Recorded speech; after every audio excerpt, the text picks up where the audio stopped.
Friends and welcome back to my channel. चलिए आज नवरात्र की सप्तमी तिथि है, गरबा चलते हैं। तो ये हमारे शहर में ही एक मंदिर के प्रांगण में ये गरबा हो रहा है और बहुत भीड़ थी। बहुत ही बड़ा मंदिर है। लीजिए आप भी कुछ झलकियाँ देखिए।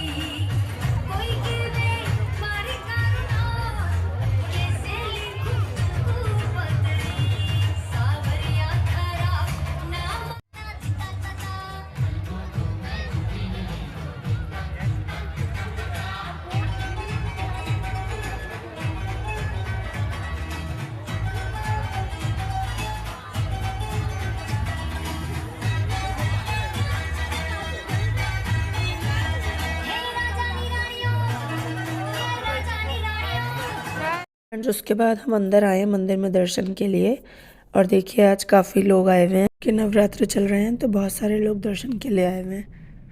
और उसके बाद मंदिर में दर्शन करने के बाद हम वापस गए नवरात्र मेले में बाहर।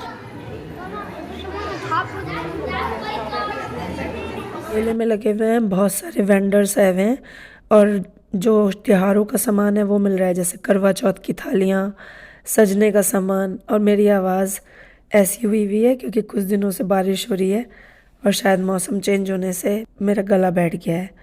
तो फ्रेंड्स यहाँ पर जो सामान हमारे यहाँ लगभग ईयररिंग्स 300 साढ़े 300 के मिलते हैं, वो यहाँ पे $10-15 के मिल रहे हैं।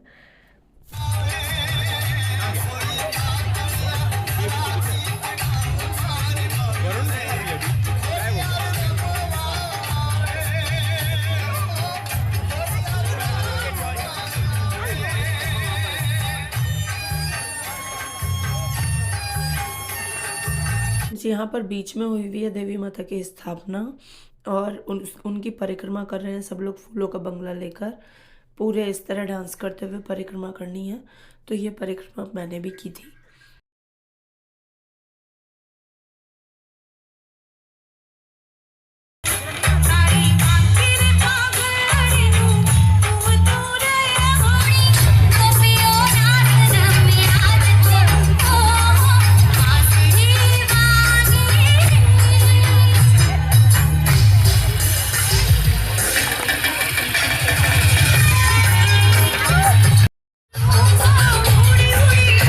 और यहाँ पे दोस्तों मैंने भी कर लिया देवी माँ की परिक्रमा।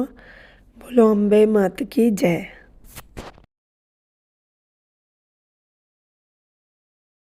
और फ्रेंड्स गरबा के बाद मैंने तो पी ली थी चाय, बाकी जिनका व्रत नहीं था उन सब ने खाए थे छोले भटूरे। फिर अब हम वापस जा रहे हैं घर।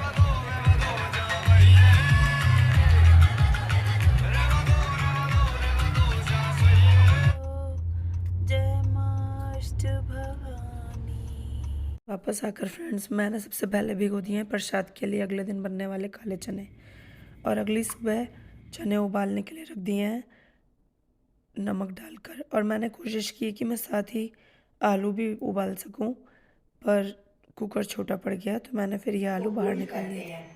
उसके बाद मैंने राधिका मैडम, जो सात्विक योग वाली राधिका मैडम है, उनके साथ किया है योगा। और आज का योगा जो है वो बाहों के ऊपर है। तो फ्रेंड्स मैं कोशिश करती हूँ कि किसी भी तरह 45 मिनट की फ़िज़िकल एक्सरसाइज पूरी कर पाऊँ पर डे। तो अगर ये योगा 20-25 मिनट का होता है तो 20-25 मिनट में वॉक या किसी और फॉर्म की एक्सरसाइज करने की पूरी कोशिश करती हूँ और अपना 45 मिनट पर डे का टारगेट अचीव कर लेती हूँ रोज़। तो इससे मुझे एक अनुशासन मिला है। फ्रेंड्स योगासन करने के बाद फिर मैं नहा के आ गई हूँ, कर ली है पूजा और फिर अब शुरू करते हैं प्रसाद बनाना। सबसे पहले लिया है मैंने 1 कटोरी घी, इसमें से कुछ घी बचा लिया है और बाकी कढ़ाई में चढ़ा दिया है और इसमें सूजी भूनने के लिए डाली है। ये बारीक सूजी है, चिरौटी सूजी जिसे बोलते हैं, और फिर इसको भूनना शुरू किया है। अब इस सूजी में मैं कुछ बेसन भी डालूँगी कुछ मात्रा में, क्योंकि उससे सूजी का हलवा जो बनता है वो बहुत ही जुड़ा हुआ और एकदम भंडारे के स्टाइल का बहुत ही टेस्टी बनता है। अब इस स्टेज पर मैंने डाल दिए लगभग 4-5 चम्मच बेसन के। अगर आपने सूजी कम ली है तो आप बेसन भी कम डालिएगा, लेकिन आज मेरी मात्रा ज़्यादा है क्योंकि ज़्यादा लोगों का खाना बन रहा है।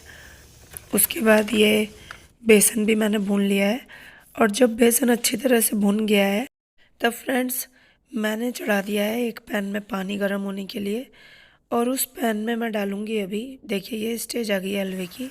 अब इस पानी में मैं डाला है मैंने सेफ्रॉन, ये घी और काफ़ी सारी इलायची मैंने पीस ली थी, ग्राइंड कर ली थी। यहाँ ये भी मेरी हेल्प के लिए आ गया है इलायची कुटवाने के लिए। तो पर मैंने लास्ट में इसको मिक्सी में ही ग्राइंड कर लिया था फ्रेंड्स, क्योंकि बहुत ज़्यादा देर लग रही थी ऐसे पीसने में। तो बाद डाल दिए हैं इसमें इस स्टेज पर ड्राई फ्रूट और जो भी छिलके थे इलायची के वो चाय की पत्ती के डिब्बे में डाल दिए हैं। उसके बाद चीनी डाल के और इसको थोड़ा सा भून लिया है मिश्रण को। और उसके बाद ये जो फ्लेवर्ड मिश्रण बनाया है जिसमें कि केसर, घी, इलायची है, उसे चलाते हुए हलवा तैयार कर लिया है। फ्रेंड्स सब बनाने शुरू किए हैं काले चने। उसके लिए मैंने धनिया, मिर्च और हल्दी ली है, उसमें लिया है मैंने अमचूर पाउडर और इसके अलावा उसमें डाला है से पानी डालकर रख लिया है। उसके बाद घी लिया है कढ़ाई में, उसमें जीरा डाला है और उसके बाद ये मिश्रण डाल के इन मसालों को अच्छे से पका लिया है। और पक जाने के बाद इसमें डाल दिए हैं उबले हुए चने और ऊपर से डाल दिए हैं कुछ स्लिट करी हुई मिर्च और अदरक। इस तरीके से हलवा और चने तैयार हैं और मैंने पूरी की तैयारी शुरू कर दी है। तो आटे के अंदर मैंने डाला है अजवाइन, नमक और मिर्च। मैं यहाँ बैठ के बना रही हूँ लोइयाँ, बहुत सारी लोई बनानी है तो मैं तो थक गई। इसी के साथ मैं आ गई हूँ किचन में अपनी लोइयाँ लेकर और बेलनी शुरू करी है मैंने पूरियाँ।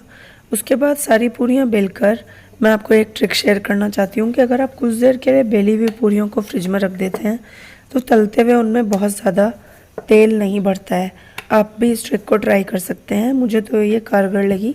अगर आप कुछ मिनटों के लिए, हार्डली 5 मिनट के लिए फ्रिज में रखा हुआ छोड़ देते हैं बेली हुई पूरियों को और फिर निकाल कर तल लीजिए तो उनमें उस कदर तेल नहीं बढ़ता है, वैसे ऑयली नहीं बनती हैं वो। देखिए, तो यहाँ पे मैंने एक एक करके पूरियाँ बनानी शुरू कर दी हैं और अभी इतनी पूरियाँ बन गई हैं, इतनी बच गई हैं। उसके बाद फ्रेंड्स मैं बना रही हूँ सब्जी आलू की। तो इसके लिए मैंने घी लिया है, उसमें जीरा डाला है, टमाटर, अदरक और मिर्च का पेस्ट डाल दिया है। उसके अलावा धनिया और सौंफ डाली है सारे मसालों के साथ और ये थाली तैयार कर ली है। ब्लॉग में आपको कुछ भी अच्छा लगा हो तो please like, share and subscribe. Bye.